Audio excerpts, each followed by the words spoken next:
우리와 함께 하시는 줄을 믿습니다. 하나님의 은혜 속에 살아가는 하나님의 백성들의 삶이 어떤 것인지를 알지 못한다면 우리는 매일의 삶 속에서 실망을 할 수밖에 없을 겁니다. 그런데 하나님이 나와 함께 하신다고 하는 사실을 믿는 사람은 어떤 형편 속에서도 위로를 받게 될 줄로 믿습니다. 사람들이 태어나고 이 땅에서 자라나고 그리고 결혼을 하고 행복을 위해서 추구하면서 살아갑니다. 그렇다고 사람들은 영원히 사는 것은 아닙니다. 이 땅에서 일정한 시간이 지나면 떠나서 하나님의 나라로 가게 되어져 있습니다. 자, 그 과정 속에서 하나님을 알고 그 하나님의 일하심을 알고 그 하나님이 나를 만들어서 하나님의 사람으로 완성시킨다고 하는 사실을 아는 사람들, 그들이 하나님의 백성들, 성도인 줄로 믿습니다. 요한계시록을 보면서 우리는 그렇게 보자 그랬습니다. 이 요한계시록은 바로 나를 만드시는 하나님의 청사진이다. 그렇습니다. 그래서 1장에서 우리는 한 사람, 하나님이 만드시는 한 사람의 모습을 보았어요. 한 사람의 모습이 누구와 누구예요? 예수님과 사도 요한의 모습으로 합쳐진 한 사람. 그리고 그 사람을 진단하는 모습으로 2장과 3장에서 7교회에 준 편지를 통해서 그 한 사람, 다시 말하면 나죠. 나와 예수님이 하나 되어졌는데 나를 진단하는 7 그 진료소를 들어서서 거기서 우리의 모습이 어디에가 문제가 있는가, 무엇 때문에 지금 우리가 이렇게 질병 가운데 사는가 점검해보고 하나님께서 이걸 고치시려고 하신다라는 계획을 들었습니다. 그리고 4장과 5장에 봐서는 거기서 우리가 하나님 나라에서 완성되어진 모습을 보여주었어요. 하나님은 이렇게 너를 완성시킬 거야 라고 가르쳐 주었어요. 왜요? 그걸 보지 않으면 그 다음의 작업을 우리가 허락을 안 하고 따라가지도 못하기 때문에 하나님은 그걸 허락을 하도록 우리에게 보여주신 거죠. 하늘나라의 꿈을, 하늘나라의 비전을 4장과 5장에서 심어줬어요. 옳습니다. 좋습니다. 나도 그렇게 되기를 원합니다. 라고 말할 때 이제 6장부터 수술을 하기 시작하는 거죠. 6장부터 우리를 다듬기 시작하는 거예요. 6장부터 우리의 옛사람을 벗겨버리기 시작하는 거고요. 그리고 나서 6장부터 18장까지 7인, 7나팔, 7대접이라고 하는 그 과정들을 쭉 설명을 해가면서 우리를 만들어서 19장에 등장시키는 하얀 세마포 옷을 입은 온전한 신부의 모습으로 등장시키죠. 온전한 신부의 모습으로 등장시킬 때 그 곁에 누가 있죠? 신랑 대신 예수 그리스도가 있는 모습을 보게 됩니다. 우리를 만들도록, 우리를 완성시키도록 존재했던 이 모든 것들은 이제 다 폐기되죠. 그것이 바로 20장에서 다 지옥에 던져버리는, 불못에 던져버리는 일이었어요. 그리고 나면 21장, 22장에 우리의 모습이 온전하게 나타나는데 그 21장, 22장의 모습이 새 하늘과 새 땅의 모습, 천국의 모습이고 그 속에 있는 우리의 모습이 성전의 모습이고 그 안에 있는 우리의 모습이 신부의 모습인 것이고, 그죠?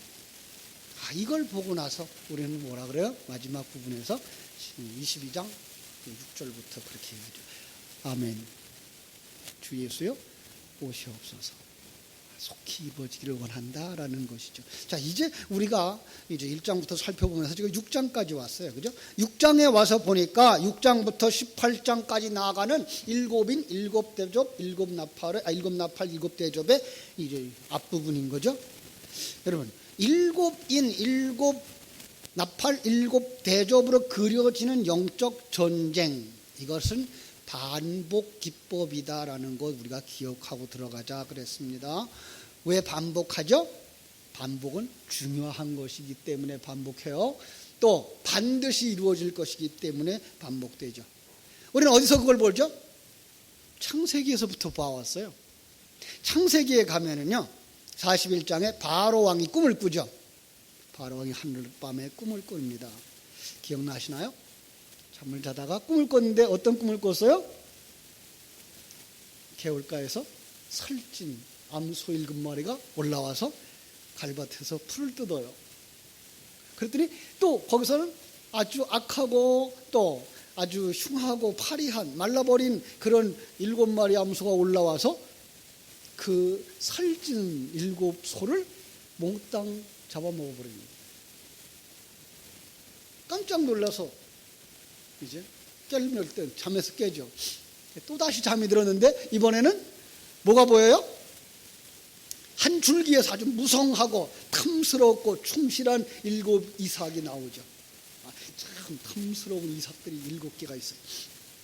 그러더니 또 한쪽에서 한 가지에서 7 이삭이 나오는데 그건 아주 가늘고 열매다 쭉정이 같이 생긴 말라버린 그런 7의 이삭이 나오는 거예요. 그래서 그 충실한 이삭을 다 삼켜버리는 거예요. 반복이죠. 7 소를, 살찐 소를 마른 소가 잡아먹는 것이나 풍성한 이삭을 마른 이삭이 삼켜버리는 거나 똑같은 이제 반복이에요. 왜 그렇다고요? 그건 중요한 일이고 그건 반복되는 일이다라는 이야기를 하고 있는 거예요. 꿈의 사람이라고 말하는, 보통 사람들이 다 그렇게 말하죠. 꿈의 사람이라고 말하는 요셉도 꿈을 꿨어요. 형제들에게 뭐라 그래요? 우리 같이 이삭을 그 볏단을 묶으러 나갔는데 내 단은 일어서고 형제들의 단이 내게 절하더이다 라고 했어요. 그러더니 또 어느 날은 해와 달과 11별이 내게 절하던데요. 반복이에요. 반복은 뭐예요? 중요한 일, 반드시 이루어질 일. 이걸 그대로 요한계시록으로 가져와서 반복하고 있는 거예요. 7인, 7 나팔, 7 대접을 가지고서 이 하나의 이야기를 반복하고 있는 거다라는 것 우리가 살펴볼 수 있습니다. 그것의 단적인 표현이 제가 읽어드릴 테니까 한번 보세요. 8장 1절부터 5절인데요. 계시록 8장 1절부터 5절인데요. 5절만 제가 읽어드릴게요. 잘 보세요. 거기 무슨 얘기가 나오나? 천사가 향로를 가지고 제단 불을 담아다가 땅에 쏟음에 우레와 음성과 번개와 지진이 나더라. 이건 몇 번째 나팔? 몇 번째 인을 떼었을 때? 7번째 인을 떼었을 때. 그죠? 8장 1절에서 그랬죠. 7번째 인을 떼실 때에 나타난 게 뭐예요? 불, 우레, 번개, 음성, 지진. 그런데 11장으로 가볼까요? 11장에도 똑같은 얘기가 나와요. 11장 19절. 이것도 이제 7번째 15절부터 나오는 이야기인데 7번째 천사가 나팔을 불매 11장 19절 이에 하늘에 있는 하나님의 성전이 열리니 성전 안에 하나님의 언약궤가 보이며 또 번개와 음성과 우레와 지진과 큰 우박이 있더라. 앞에 있던 단어가 그대로 쓰이고 있죠. 자, 16장으로 갑니다. 16장 17절부터 나오거든요. 17절 7째 천사가 그 대접을 공중에 쏟음에 18절 번개와 음성들과 우레소리가 있고 또 큰 지진이 있어 얼마나 큰지 사람이 땅에 있어 온 이래로 이같이 큰 지진이 없었더라. 21절 또 무게가 1달란트나 되는 큰 우박이 하늘로부터 사람에게 내리매 사람들이 그 우박의 재앙 때문에 하나님을 비방하니 그 재앙이 심히 크미로라. 세 군데서 똑같이 반복하죠. 이건 뭐예요? 7번째라고 하는 그 인, 나팔, 대접이 쏟아졌을 때 거기에 일어나는 똑같은 이야기. 뭐 하고 있는 거예요 지금? 이건 반복이다라는 걸 우리에게 가르쳐주고 있는 거예요. 그렇죠? 자, 하나의 일을 3번 반복한다. 그리고 점진적으로 확대시켜 나간다라고 하는 것 우리가 기억할 수 있습니다. 또 하나 기억해야 될 거는요. 7인, 7 나팔, 7 대접이 하나 순서적으로 일어나는 일이라기보다는 여러분 우리가 카메라를 가지고 가서 커다란 산과 바다가 있는 경치를 가서 찍으려고 그러면 한 번에 찍어줘요? 안 찍어줘요? 안 찍어줘요. 어떻게 찍어야 돼요? 요만큼 찍고 산꼭대기도 찍고 그죠? 바다도 찍고 그냥 하나의 그림인데 뭐 하고 있는 거예요? 요 부분을 설명하고 요 부분을 설명하고 요 부분을 설명하고 있는 거예요. 더군다나 그래서 7이라는 숫자는 뭐예요? 완전수죠.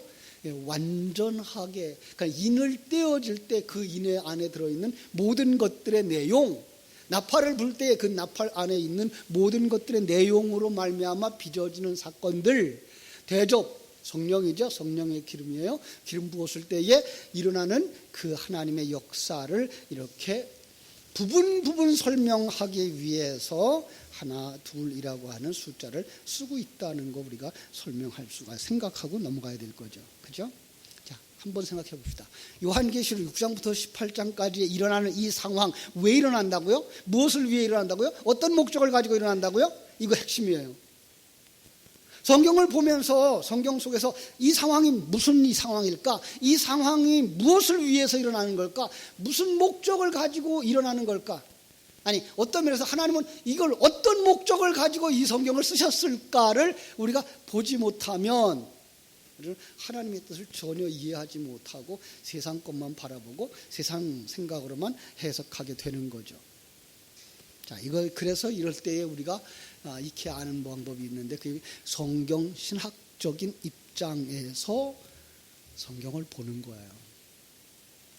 그러다 보면 볼 수 있죠. 그러다 보면은 이건 바로 한 사람, 여러분 그리고 나를 온전한 그리스도의 신부, 성령이 거하시는 성전으로 완성시켜가는 그림을 그린 건데, 여러 장을 한데 붙여놓은 것으로 봐야 된다라는 이야기를 하는 거죠.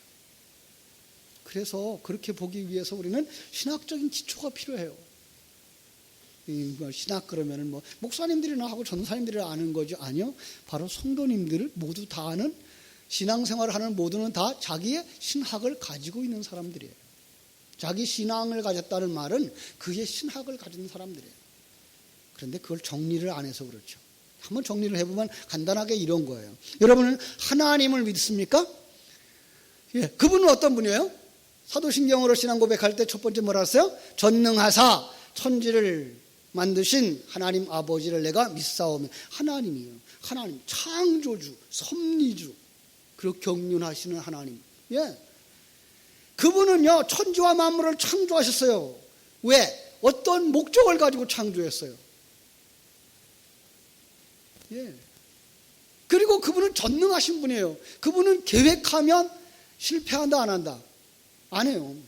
그러니까 우리가 지금 벌써 세상적인 생각을 가지고 창세기 3장을 읽었던 것이 이미 이건 하나님의 관점이 아니라 우리의 관점이었구나라고 생각할 수 있는 거죠. 왜요? 우리는 자칫 잘못하면 하나님이 만들어 놓은 에덴 동산의 아담과 하와는 실패한 사람처럼 보이잖아요. 그리고 그것으로 말미암아 하나님의 계획이 실패되어진 것처럼 보잖아요. 아니라는 사실을 우리는 먼저 알고 넘어가야 돼요. 하나님 모르시는 것이 있다 없다? 없어요. 안 계신 곳이 있다 없다? 없어요. 그러니까 에덴 동산에서 선악과 따먹는 하와 옆에 누가 있었어요? 하나님. 가로막을 수 있었을까요? 없었을까요? 막을 수도 있었죠. 그런데 왜 안 막았죠? 거기에는 그가 가야 할 길이 있고 그걸 통해서 그가 온전한 하나님의 사람으로 만들어져 가는 과정을 허용하신 거란 말이에요. 이걸 죄의 허용성이라고도 말하는 거죠. 그죠? 그래서 우리가 생각하고 있는 구원과 성경이 말하고 있는 구원이 좀 달라요. 이 하나님의 구원은 하나님이 계획한 거다. 믿습니까? 타락하기 전에 계획했다, 타락한 다음에 계획했다. 그렇죠. 하나님은 이미 타락하기 전에 구원에 관한 계획을 세우고 그 구원의 현장으로 이 지상 우주 공간을 만들어 놓으신 거란 말이에요. 여기서 우리가 태어나서 자라면서 은혜를 입고 예수 그리스도를 믿고 그리고 완성되어져서 하나님의 나라에 들어갈 수 있도록 이미 계획을 가지고 우주를 만드신 분이란 말이에요. 그렇죠? 그렇다면 타락한 것도, 타락한 게 뭐예요? 분명히 그 속에 사단의 속성, 인간의 본성, 자기가 왕되고 주인 되려고 하는 그 죄성 때문에 타락한 것이지만 그것조차도 하나님이 허락한 것이다 라는 것을 우리는 믿게 되는 거죠. 그렇습니다. 자, 타락한 인간은 어떻게 됐을까요? 타락한 인간의 모습, 성경은 사단과 하나 됐다 그래요. 그러니까 타락한 인간은 사단에게 먹혀 있는 거예요. 사단과 한 몸이 되어진 거예요. 그러니까 그의 생각, 그의 사상이 전체가 다 사단적이고 세상적이고 옛사람적인 거죠. 거기서 뭐를 나와요? 그들이 땅이고 그 땅에서 가시덩굴과 엉겅퀴를 내는 자들이 된 거죠. 근데 우리는 가시덩굴과 엉겅퀴 그러면 그냥 저 들판에 저 산골에 있는 가시덩굴 엉겅퀴만 생각하는데 성경은 뭐예요? 타락한 인간이 만들어낸 문화와 과학, 이 세상의 사조, 기계가 다 뭐예요? 가시덩굴이고 엉겅퀴. 자, 왜 하나님의 말씀이 열매 맺지 못한다고요? 길가에 뿌려졌기 때문에, 또 하나 가시밭에 뿌려졌기 때문에. 이 가시밭, 거기가 바로 가시덩굴이 있는 곳이에요. 그러니까 세상의 그 과학, 세상의 문화, 세상의 그 사조가 하나님의 말씀을 열매 맺지 못하게 한다는 거예요. 그죠? 자, 그런데 불구하고 그 속에 내가 있었어요. 우리는 어디에 있었어요? 사단에게 속한 자였고 사단에 먹힌 자였고 그게 옳은 줄 알고 살아갔는데 그 속에 하나님의 말씀이 쏙 들어온 거예요. 빛으로 오신 거예요. 어둠 가운데 빛으로 오시듯 죽은 자 가운데 생명으로 오시듯 주님이 우리 가운데 들어오셨어요. 자, 그때부터 우리 속에서는 영적 전쟁이 일어난다는 사실을 아십니까? 예. 그래서 예수 믿는 것은 참 복잡하고 힘든 일이에요. 이제까지 그냥 세상 일, 세상적인 걸 생각하고 그저 열심히 일하면 먹고 살고 그것만 생각하면서 남보다 더 높은 자리 가고 더 많이 가지는 게 복이라고 생각하고 살아왔는데 이제는 하나님의 관점이 딱 들어오면서 하나님의 생명이 들어오면서 우리의 생각이 복잡해지기 시작했어요. 왜요? 세상 사람들이 가치 있다고 여기는 걸 우리는 그것이 진정한 가치가 아니고 하나님 나라의 것이 진정한 가치라고 말하게 됐고요. 이 세상에서 잘 먹고 잘 사는 것이 행복이라고 생각하는 사람들이 이제는 하나님과 함께하면 그는 어디에 있든지 행복한 사람이라고 말하게 된 거죠. 이제 가치관이 바뀌어지면서 이 세상과 갈등하기 시작했고 내 속에 있는 새 사람과 옛 사람이 갈등하기 시작하는 거예요. 이게가 성도예요. 그 갈등 속에 있는 것을 우리는 다른 말로 말하면 영적인 전쟁이다 이렇게 말합니다. 그런데 그 영적인 전쟁 속에서 하나님의 생명은 우리의 옛사람, 사단적이고 세속적인 그 가치관과 관점을 다 부숴버리죠. 예. 그래서 주님이 제자들을 부르실 때 뭐라 그랬죠? 나를 따라오려거든 자기 십자가를 지고 자기를 부인하고 나를 좇을 것이니. 근데 자기 십자가가 지는 게 뭐라 그랬죠? 우리 권사님들 생각나세요? 자기 십자가 지는 거. 십자가가 뭐라 그랬어요? 왜 십자가 져요? 로마라고 하는 나라는 그 나라의 대역 죄인한테 그를 처벌할 때 십자가에 못 박혀서 죽인 거예요. 그래서 자기 십자가를 진다는 말 속에는 내가 하나님을 반역한 죄인이었구나를 깨달아 아는 거예요. 그리고 거기서 내려오는 게 뭐예요? 그게 십자가에서 죽는 거란 말이에요. 예. 그럼 내가 주인이 아니고 누가 주인이에요? 이제부터는 하나님이 주인입니다. 여러분 그렇게 믿습니까? 여러분의 생명의 주인도 하나님, 여러분의 건강의 주인도 하나님, 물질의 주인도 믿습니까? 그럼 주께서 쓰시겠다 그러면 내놓겠죠? 내놔야 돼요.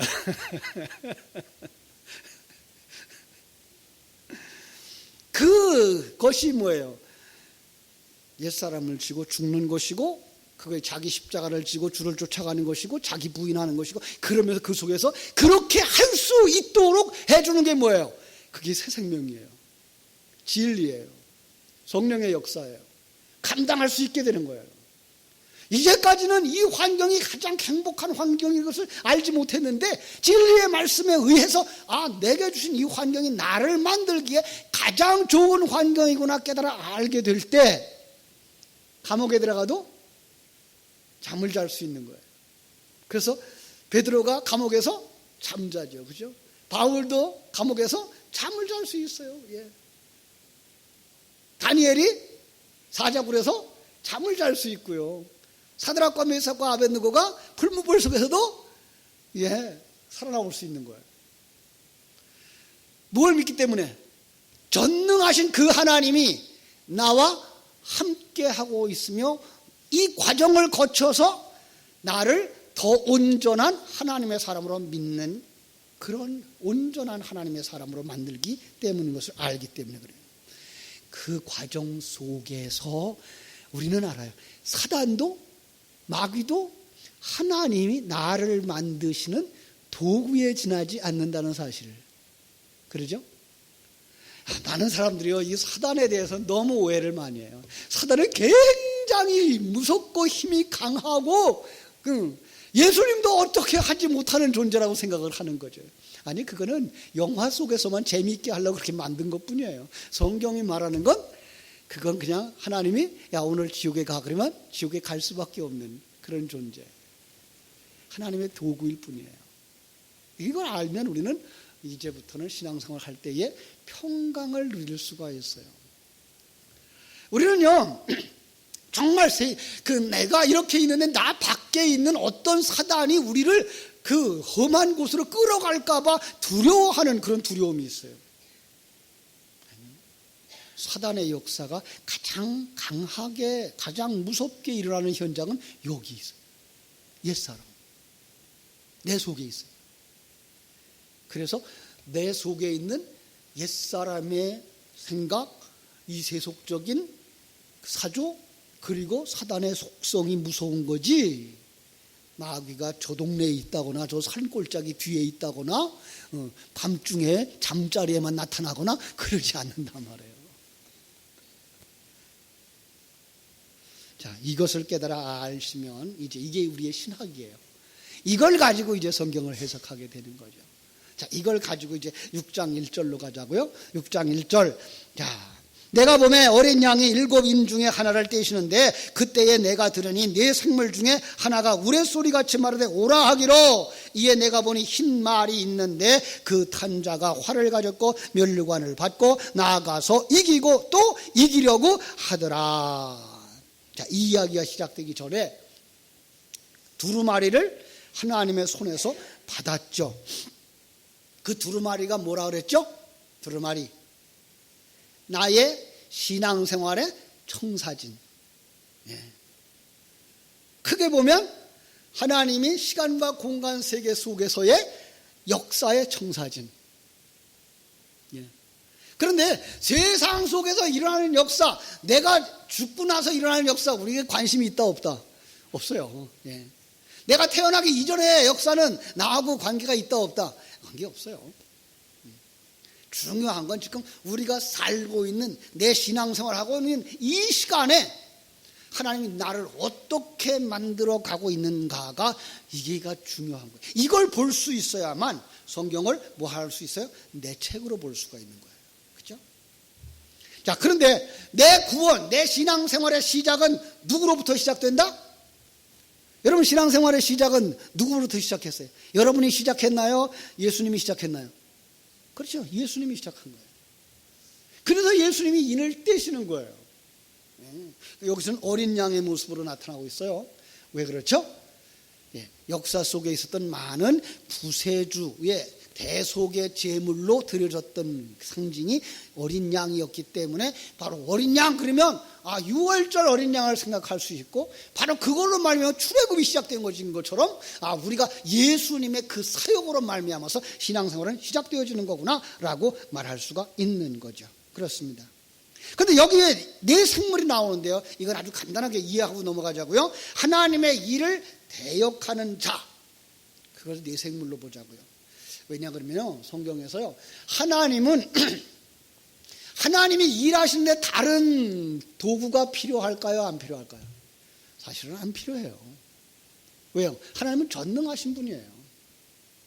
그런데 자, 하나님이 계획하고 하나님이 보냈다 그러고 일하는 사람도 하나님이라 그러면 조금 표현이 이상하잖아요. 그죠? 하나님이 보냈는데 일하는 분이 하나님이야. 표현하기 이상하잖아요. 그래서 이걸 갖다가 다른 단어로 쓰고 있는 거예요. 이거 사사기에서 보면은요, 하나님의 사자라 그래요. 하나님의 사자를 보았다 그래요. 근데 하나님의 사자라는 그 사자가 누군가 하면은 하나님이에요. 그러니까 하나님의 사자, 하나님의 도구, 하나님의 종이라는 그 표현 속에 그 일을 하는 분은 하나님이신 것을 볼 수가 있기 때문에 여기도 지금 내 생물이라는 것을 단어로 쓰고 있고 상징으로 쓰고 있지만 결국은 하나님의 일을 대역하는 자로 보시면 돼요. 나중에 이제 내 생물이 누구라고 표현되어지죠? 우리 그때 봤어요. 내 생물 누구예요? 예수 그리스도의 상징인 거죠. 네. 그러니까 결국은 지금 하나님이 보내시고 하나님의 일하시는 것을 이렇게 다른 단어를 갖다가 상징으로다가 쓰고 있는 것을 우리가 볼 수가 있으면 되는 거죠. 그렇습니다. 자, 인을 떼셨다. 인을 떼는 건 뭘로 보셔야 돼요? 그들이 지금 어떤 약속을 가지고 있는 계약서, 설계도 이런 것들이 봉함되어진 걸 열 때, 시작될 때 바로 인을 뗐다라고 하는 거예요. 그 인은 소유를 상징한다 그랬어요. 그죠? 그래서 성경에 이마에 인친 자들이 나오죠. 여러분의 이마에 가만히 보세요. 무슨 누구의 이 도장이 찍혔나? 누구의 인쳤어요? 하나님의 인쳤어요. 그 하나님이 여러분의 것을 인치기 전에는 누가 인쳤어요? 마귀가 인쳤어요. 그래서 그 마귀가 인친 자들을 666이라고 얘기를 하고 있는 거예요. 그러니까 이후에 어느 한순간에 우리가 뭐라 그래요? 여기다가 피부에 뭐 심는다는 걸 중국말만 생각나요. 신피알이라고 그러는데 무슨 칩 베리칩이래요. 베리칩을 넣는 그 순간 그걸 베리칩을 받아야 되느냐 안 받아야 되느냐 그게 인침을 받는 거다 이거 안 받는 거다 그게 아니라 이미 우리가 타락했을 때 우리는 바로 사단의 인을 친 사단에게 속한 자들이었다는 거예요. 이제는 우리는 누구에게 속했어요? 하나님에게 속했다고요. 그러면 이제 이마에 누구의 이름이 있는 거예요? 하나님의 이름이 있는 거예요. 이제 그거예요. 그러니까 이 인을 떼셨다고 하는 얘기는 어떤 면에서 시작이라는 의미고 그리고 우리가 이제 사단의 인에서부터 벗어나 하나님의 백성 되어져가는 과정 이렇게 보시면 되는 거예요. 그런데요, 이 이야기는요 그냥 요한계시록에만 덜컥 나오는 게 아니고 성경 앞에 스가랴서에서 이미 이 이야기가 나왔었어요. 말들이 등장하는 거예요. 나중에 한번 찾아보세요. 제가 읽어드릴게요. 스가랴서 1장 7절로 11절. 다리오 왕 제2년 11째 달 스가랴서 1장 7절이에요. 곧 스바돌 24일에 이또의 손자 베레기야의 아들 선지자 스가랴에게 여호와의 말씀이 임하니라. 내가 밤에 보니 한 사람이 붉은 말을 타고 골짜기 속 화석류 나무 사이에 섰고 그 뒤에 붉은 말과 자줏빛 말과 백마가 있기로 내가 말하되 내 주여 이들이 무엇이니까 하니 내게 말하는 천사가 내게 이르되 이들이 무엇인지 내가 네게 보이리라 하니 화석류 사이에 선 자가 대답하여 이르되 이는 여호와께서 땅에 두루 다니라고 보내신 자들이니라. 그들이 화석류 사이에 선 여호와의 천사에게 말하되 우리가 땅에 두루 다녀보니 온 땅이 평안하고 조용하더이다 하더라. 여기 나왔어요. 이미 여기에 흰 말 나왔고 자줏빛 말 나왔고 붉은 말 나왔고 그죠? 이런 것들이 이제 나오고 있는 거예요. 자, 그런데 언제 지금 쓰여지고 있다고요? 이 스가랴서는 스가랴, 학개, 스가랴, 말라기 그 구약 역사의 마지막 부분쯤에 와서요 이스라엘 백성들이 다 망했어요. 북쪽 이스라엘도 망하고 남쪽 이스라엘도 망했는데 그래서 이제 하나님께서 이스라엘 백성들에게 돌아가게 만들어요. 그죠? 이 고레스 왕이 이스라엘 백성들을 귀국하라 그래요. 근데 귀국했는데 그래서 고레스가 스룹바벨이 성전에 기초를 놓았단 말이에요. 그랬는데 그들이 어떻게 변하죠? 방해꾼 때문에 성전 건축이 중단돼 버렸어요. 중단되고 몇 년의 세월이 지나요? 16년의 세월이 지나요.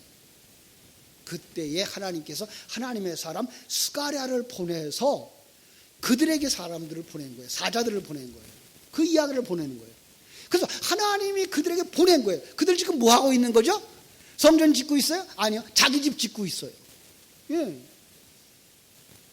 그런데 자기 집을 짓는데 부지런히 짓고 있는데 그 말들이 나아가서 보고 오니까 어떻더라고요? 가서 보니까 온 땅이 평안하고 조용하더이다.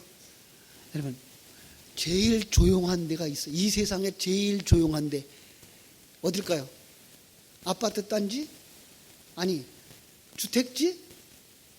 공동묘지. 다 죽은 거예요. 아무 소리도 없는 거예요. 그들에게 지금 메시지를 보내는 거예요. 뭐 하려고? 너들 그대로 있으면 영원히 죽는다. 심판받고 망한다. 이 얘기를 하러 보낸 것이 뭐예요? 이 사자들인 거예요. 예. 자, 이걸 복음으로 풀어보면요. 하나님의 생명, 진리의 말씀이 하나님의 은혜로 우리 안에 들어온 거예요. 우리 안에 들어오자, 하나님의 생명이 우리 안에 들어오자 우리 속에서 뭘 발견했을까요? 여러분의 신령한 눈이 열려지자 뭐가 발견되어져요? 아, 난 죽었었구나. 이거 보는 거예요. 난 하나님의 생명이 없는 자였었구나. 그냥 놔두면 어딜 가요? 지옥 가는 거예요. 그럼 이제부터 어떻게 해야 돼요? 살아서 움직여지고 하나님의 말씀에 순종해야 돼요. 그러려니까 이제까지 붙어 있었던 죽은 사상들, 옛사람의 사상들이 내 몸에 이만큼 붙어 있는 거예요. 어떻게 해야 돼요, 이거? 벗겨야 되죠. 떼놔야 되죠. 이제부터 하나님은 그 일을 지금 하시는 거예요, 이거. 그 죽음의 것들, 저주의 것들을 떼어내는 일을 하나님이 하시는 거예요. 그게 뭐예요? 첫째 말 보내셔서 일하시고, 둘째 말 보내셔서 일하시고, 셋째 말 보내셔서 일하시고, 넷째 날 보내셔서 일하시는 거예요. 그렇습니다. 그 보내는 그들에게 주신 도구가 있어요. 자, 한번 말들이 가지고 나오는 도구를 볼까요? 2절. 활을 가졌어요. 활이 뭘까요?